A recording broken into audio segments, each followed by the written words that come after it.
Yo, what is up? It is your boys that are back at it again with another part 2. What if Deku was Mael's reincarnation? On the last part, you guys took a little bit too long to hit the like goal, so this series has been on a mini hiatus, I guess you could say. It's been a couple of days since I posted it, to say the least. Now, with that being said, I hope that you guys do enjoy this because this is not only going to be another part, but this is actually going to be the finale, as you guys can see from the title. Reason for this is that, I don't want to pretty much put this on a 1 week hiatus every time I post it. And for the people who, they wanted this series and they want to know what happens next, I decided I'm going to give you guys a special treat today. It's the weekend. I didn't post yesterday, so I'm going to go ahead and end the series of What If Deku was Mael's reincarnation. But don't worry, guys, this series is not going to go off in a bad way. It's going to go out as a banger, okay? So I hope you guys enjoyed this video. But with that being said, let's get into the recap and then get started. So, on the last part, we had essentially left off with the 2 week break that they had off school after the USJ attack. We had also gone over the UA Sports Festival with Deku essentially coming out on top, and Deku and Bakugo having a pretty cool, I guess you could say, final battle. I mean, at the end of the day, Deku was going to win essentially because it's Mael. 7 Deadly Sins powers in My Hero. That is broken. But yeah, we had also gone over the the internships as well as the hero names. And Deku had actually gone over and picked his hero name of Mael. Now, we'd also gone over the Hosu arc in this version of events. Now, so with that being said, let's go ahead and officially get back into things. So when they all returned, Deku would rush to Mei Hatsume, as he would ask her if maybe she could make him a weapon. And this is when she would actually decide that, maybe she can. And on the last part, I'd essentially said that, maybe Deku would be getting the axe, Divine Axe Rita, but I'm actually going to change my mind with that. If I had said that he did get it on the last part, retcon that, but he's actually going to get the Divine Angel Sword, I guess you could say, the sword that Mael has. So that's essentially what he gets instead of the axe. And he's going to get that before the finals. So for now, let's just keep going. So when they return, they be told about how everything went. Deku was praised by his classmates considering that, he did go out there and take out Stain. And in terms of the race that they essentially have after this, that pretty much goes not to canon, since Deku actually just flies over to All Might with some pretty high top speed. As, All Might is just rescued by Deku, and Deku actually ends up winning that. So, with that being said, that is how that little situation goes, okay? So, in terms of them all being told about the finals, Deku is actually not really that threatened about it. And before class ends, All Might would actually pull Deku to the side. And he would ask him something. He would ask him, hey, Midoriya, there's a question that I've been wanting to ask you for a while. As Deku would say, yeah? What is it, All Might? As All Might would then ask about how he healed Shirokuma. As Deku would say, yeah, what about it? As All Might would then reveal his injury to Deku. Deku would say, oh wow, that is bad. How have you even been able to stand? As All Might would say, it's been painful, but I was just wondering if you could heal me. As Deku would say, oh, of course. It's pretty, yeah, of course I can heal you. As, Deku would proceed to put his hands on All Might, as he would hold the injury as he uses his divine grace or his light energy, or his angel energy to heal All Might. This one, All Might would just feel sort of calmness run over him. He just feels like he's, he just feels good and at peace. And as Deku removes his hand, All Might can just feel himself as he tries to revert to his deformed state. But he just can't do it. It's strange. He just can't debuff. As Deku would smile as he looks at Deku and says, thank you, young Midoriya. I wish I could give you one for all. As Deku would smile and say, even if you could have given it to me, it's okay, All Might. I wouldn't have accepted it anyways. I want to become a hero on my own merit, with my own power. As All Might would smile and thank Deku for what he did for him. As Deku would say, it's no problem. You are my hero, and if I could be your hero, then I'll definitely take it. As All Might would smile at Deku and say, well, your final is gonna be pretty hard, so I suggest you go train. As Deku said, Yeah, I will do that, All Might. As for the next couple, days, Deku would proceed to do a little bit of studying as well as, training physically with Bakugo. They would both pretty much stay up at night hitting the books, and, in terms of in the daytime, they would pretty much be doing combat training on the beach and in their certain area. They usually train in an abandoned warehouse that's pretty stable, but once or twice they almost made it collapse. So, yeah, I mean, Deku was pretty damn powerful. So, yeah, after that, we're going to go ahead and get into the final exams. In terms of the written portion, Deku and Bakugo do pretty damn well, both getting some pretty respectable scores, getting about 80%, Deku getting about a high 80. And in terms of the final battle, when Bakugo and Deku were pinned up against All Might, they both smiled, thinking that this is perfect. None of the other teachers would have probably even posed a threat. Except, there's something that's going to be different. Nezu then says, oh wait, All Might, considering that you're going to be fighting Deku and Katsuki, Katsuki Bakugo, as soon as considering you're going to be fighting Bakugo, he would say, how about a little bit of help? As Shirakumo would walk in wearing his pretty dope costume. I don't know if you guys have seen my series of What If Deku Had Shirakumo's Powers, but it's a banger, guys. It's a banger. So, if you guys would like to see that series, you guys should definitely go check it out. And it is one of my better series, I guess you could say. So, with that being said, that's essentially the outfit that he's wearing. And the fight is actually going to consist of Shirakumo and All Might working together against Deku and Bakugo. Now, in the grand scheme of things actually might look a little rough because, All Might, the number one hero, and Shirakumo, who can provide some pretty cool backup. But when you really think about it, I mean, they don't know each other that well. Had it been Aizawa and Shirakumo, that probably would pose a threat, but All Might and Shirakumo aren't really, close, so they wouldn't really pose too much of a threat for Deku. So, as soon as the battle starts, it's kind of one-sided. Bakugo and Deku's teamwork proceeds to overwhelm Shirakumo. Deku and Bakugo would proceed to, pretty much overwhelm Shirakumo. I mean, taking him out pretty damn quickly. Deku would use his divine sword to cut the clouds it creates, and he would then grab Shirakumo and smack him on the head, knocking him out. This one, All Might would throw a punch as Deku and Bakugo would dodge it. This is when Bakugo would sweep All Might's leg with an explosion, and Deku would then grab All Might as he would then stab All Might right through the guts, as All Might would be coughing out blood, as Deku would then hold All Might's head and smash it into the ground as All Might just like. This is when Deku would proceed to grab All Might and throw him through 17 buildings. And All Might would proceed to get up as Deku and Bakugo. Oh my god, I keep almost saying Katsuki because, right now I'm pretty much on my YouTube channel and I'm looking at the Kid Flash and I just keep thinking of my, the gender bended series. So sorry about that, guys, but I do mean normal Bakugo, by the way, so just in case I'm confusing you all. So, yeah, Deku and Bakugo would proceed to rush out of there, and All Might's just like, thinking that it's fine, I mean, he'll heal him anyways. This one, Deku would proceed to get a little scolded as Deku would say, no, it's okay, I can just heal him. As All Might would say, yeah, as he walks over there and says, could you heal me now, kid? I'm in pain. As Deku would say, yeah, sorry, All Might. As All Might would say, not really debuffing, but definitely taking a little bit of a toll on himself. So, after this, we're gonna... Oh, crap. I want to get a drink of water, but I don't have any. Yeah, it's cool. I'll just drink it when I'm done. Anyways, now we're gonna go ahead and cut on over to pretty much when the students are on the bus.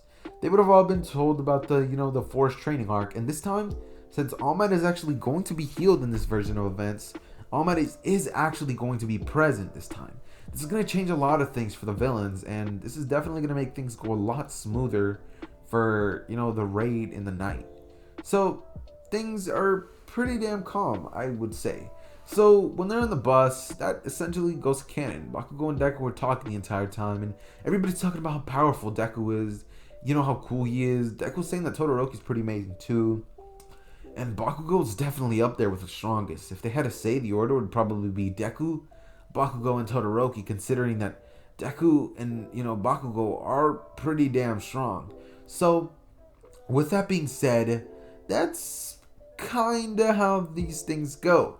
If you guys can hear, that little, Then my bad, guys. I was actually playing Minecraft earlier, and I ended up leaving it on a little bit before I started recording. So yeah. So anyways, they would arrive at the thing, and this is when the Mandalay would proceed to pretty much throw them all off the cliff. Deku would catch Katsuki as well as some other classmates as he would put them on the floor, giving them a little bit of a safer landing this time. Hold on, guys. I'm about to go turn off that little background. And take down the monsters. Having a stronger Bakugo as well as Deku would proceed in them, essentially clearing the entirety of the situation way faster than canon. They would slip off an entire 2 hours from, what they had originally done. And, this would actually cause a lot of things to change in this version of events. This time they would have a lot of an easier time in terms of the situation. So, yeah. So, this is when, they would pretty much arrive. And in terms of the Koda thing, where he pretty much punches Deku, that actually ends up never happening. Deku's pretty much going up to him, and Koda looks at him, and he doesn't feel that same feeling that he felt when Deku did it. I mean, if you guys can remember, Deku has a sort of aura to him. He has this divine feeling to him since he is part angel. And that definitely helps in terms of Koda. So when Deku says hi, Koda actually is nice to him. But whenever Bakugo comes up and says, "Hey, what's up?" This is when Koda would snap out of it and punch Bakugo right in the balls. Bakugo would go down in pain and he said, "What the hell is wrong with you?" As Koda he's like, "Damn heroes," as he would just walk off. This is when everybody would laugh and they would essentially, start eating their food like they did in canon. Mandalay would cook for all of them and they would enjoy themselves. This is when they would be in the hot tubs later. As this would kind of go to canon, Mineta would try to climb the wall and look at the girls like he had done in the original. But this is when Koda would be like, "You pervert," as he would smack him and he would fall down. And this is when, Deku would pretty much catch him. And by him, I don't mean Mineta because he let Mineta fall. Fuck Mineta. But he did catch Koda, however, when he fell. So that's essentially how that day pretty much ends off. They all end up pretty much passing out after that and, pretty much resting. And in terms of the very next day, Deku was essentially trying to hone his ability to train and use Sunshine as well as his angel powers. And, kind of just focusing on some hand-to-hand combat with Bakugo since they're both kind of training together since they're pretty much used to that. And, this day pretty much is not really that eventful. Deku's just training, and this is when Class 1B would enter. And, they would all train together. And, Deku proceeds to actually help some of them out, with their quirks. And this is when we're going to go ahead and skip on over to the nighttime. This is when things would begin to come down. As soon as they're eating, Deku would grab a bowl of curry and rush over to Koda when he sees him leave. The interaction would go very different than in canon. As, we got Deku pretty much actually being able to talk to Koda. Actually being able to kind of befriend him, I guess you could say, since in this version of events, Koda is actually not going to be in a sort of, hatred state towards Deku. He's actually going to be kind of opening up to him, considering that, Deku just has that warm aura to him. He just feels calm. He feels like he's genuinely there to listen to Koda. So they'd be going to talk for about 30 minutes. And this is when Muscular would arrive. Deku would look at Muscular as he then smiles and takes off his cloak. Koda would look at him in fear as Deku would say that everything's going to be okay. He would tell him not to worry. As Deku would get up and say, "What are you doing here?" As Muscular would say, "Well, I'm here with the League of Villains. I'm looking for a kid called Katsuki Bakugo. Do you know him?" As Deku would say, "Kachan, he's looking for Bakugo." As he would then say, "Why are you looking for him?" As he would say, "I don't know. I just am." As he would say, "But I'm really here to kill, so if you don't get out of my way, I'll have to kill you too." As Deku would then say, "Well, then I guess that makes you my enemy." As Deku would just have, his divine grace, Sunshine overwhelm him. As he would then look towards Mael, look towards Muscular.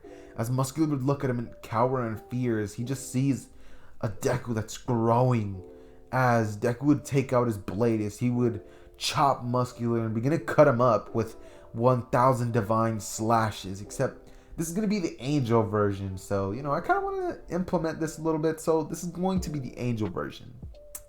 So Deku would proceed to pretty much whoop Muscular, and after this he would grab Koda, tell him to hop on his back as they're going to be flying, and he would tell him that he better hold on pretty damn strong. In this version, Koda would never find out that Muscular was the one who killed his parents, but he would later on. So Deku is going to be his hero just like in the original, and not for the same reasons, but because he saved him and he opened his eyes to what heroes really are. As well as the talk beforehand, he definitely viewed Deku as one of the people who maybe he could become a hero too. I mean, not all heroes are the same. So Deku would proceed to fly around as he then sees Tokiyami freaking out. He would use Sunshine to have Tokiyami go back, since it is a literal sun. And then we're going to go ahead and cut on over to when they find Bakugo and Todoroki. And this time, Deku's not letting anything slip up. And considering that All Might's there, Spinner and Magma would definitely be taken care of. And when Dabi and, Twice are in the forest, All Might would not slack. He would definitely rush in there and take down Dabi and Twice. He would take them both down pretty swiftly, meaning that Compress and Toga are pretty much the only ones left that haven't essentially been taken care of. So when things come to shove, Mustard gets taken out like Cannon, and then Deku would rush in there and take out Moonfish. As now we have Toga and Mr. Compress, who are the only remaining forces for the League of Villains. In terms of that, Toga would actually be taken down by Deku when they arrived to see Uraraka as well as Asui, who were kind of in danger against Toga because she was sucking out Uraraka's blood. In terms of Mr. Compress, he would catch Bakugo off guard, but when he ran to the location that they were going to be like their rendezvous or something like that, pretty much their place where they were going to meet back up, they're Dabi. So when Deku catches up to him, he would get that ass beating, and in terms of Bakugo, he would actually save him. In this version, Shigaraki would not have his forces return, so he would call All For One, as All For One would then open a portal to grab all of the the minions. But this is when Deku would notice, as he would then rush inside one of the portals all by himself, as All For One would have opened a portal directly towards All For One and the Doctor. This is going to be fun. As Deku would see All For One, as All For One would clap, saying that he's pretty impressive. He managed to take them down in the USJ, and he managed to do it again in the forest. Why doesn't he come work for him? He could be his successor. As Deku would laugh and say, "You really think I would do that?" As All For One would then say, "Of course not." This is when All For One would begin to rush at Deku as they get into a little bit of fight, but by fight, I mean one-sided stomp, because Deku would proceed to massacre One For All. We're talking Madara versus the 3rd Shinobi or 4th Shinobi Alliance, I'm pretty sure it was. But yeah, things would not go very well for All For One. As you guys expect, he would get his ass whooped, and Deku would not hold anything back. In terms of the Doctor, he proceeded to grab him and take him to the police, where they would interrogate him and find out who he is. When they do, they decide to sentence him to death as well as All For One. And Shigaraki would be caught in a later date. Now, not being too much of a threat, Shigaraki is going to try to build his own army, but he fails. So, in this version of events, he's actually going to align himself with the Yakuza family and start working with Overhaul as his second-hand man. Shigaraki would be kind of pissed at this, but he has a plan. He wants to become the commander. But he has to rise through the ranks and kill this freaking Shisaki bastard. So that ends up happening, resulting in no hideout raid arc, and both of them pretty much dying. Meaning no All For One situation with Shigaraki in the manga. Spoiler warning, sorry about that. But, if you guys watch my channel, I'm pretty sure you guys know that, I kind of tend to, do a little bit of spoiler warnings here and there. But, yeah, with that being said, now we're going to go ahead and cut on over to the Provisional Hero License. This time, things are going to go pretty one-sided, I guess you could say. Class 1A would actually all end up passing. And in terms of Gang Orca, Deku would whoop that man's ass. Gang Orca would be surprised as the power of this child is incredible. I mean, he feels angelic almost. He feels like an angel. He just feels like a calming presence when he just was around him, and that threw him off of his games. So now we're gonna go ahead and jump on over to the overhaul arc, where they're all gonna be in class. And this is when Aizawa, as well as Shirakumo, they're now pretty much teaching the class, would essentially show them the big three. This is when Mirio would do his usual shtick, trying to fight the entirety of the class, and Deku would proceed to accept. Now, the entirety of the class would pretty much be a mollywop, with the exception of Deku, Todoroki, and Bakugo. They would actually put up a bit of a fight. Todoroki would get taken out pretty easily, considering that his flames are being used in this version, except he hasn't exactly honed them like he did in the original as much. That won't really make a difference in terms of Mirio's, intangibility. In terms of Bakugo, he would be able to dodge the attack that Deku couldn't, and he would pretty much put up a pretty good fight. As, Mirio would proceed to actually get caught off guard by Bakugo. As, we're going to go ahead and get into when Mirio actually begins to rush Deku. Things would actually go by a lot different in this version of events, because we're going to have a Deku who was actually able to put up somewhat of a fight this time. This time, Deku was actually able to dodge the attack. He got caught off guard, but none of Mirio's, physical punches were actually going to be able to take down Deku. So after a pretty long fight, Deku would actually end up figuring out the trick. And after he does, he's able to take down Mirio with relative ease. So after this, Mirio would actually introduce Deku to Sir Night, as Katsuki would actually go back to his original master, being Best Genius, who actually ends up teaching Deku a lot of things in this version.